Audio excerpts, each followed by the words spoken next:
Hello বন্ধুরা, আমি কমলেন্দু সরকার।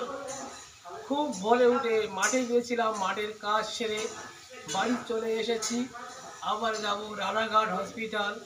তো মাঠে গিয়েছিলাম কী জন্য সেটা না দেখালে তো নয়, এই জন্য দেখানোর চেষ্টা করছি। এই দেখুন রসুন তুলে নিয়ে এসছি।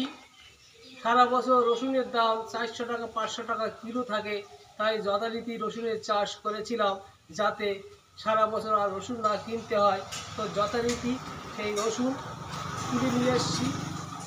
মোটামুটি কিলো 4 হবে, আর বাদ বাকি এখন অর্ধেক রয়েছে মাঠে।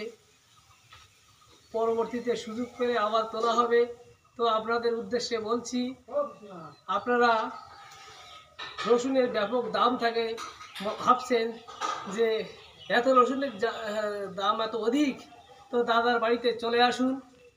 আশা করি আপনাদের দিয়ে সহযোগিতা করতে পারবো। এই বলে এখানেই রাখলাম সংক্ষিপ্ত ভিডিওটি।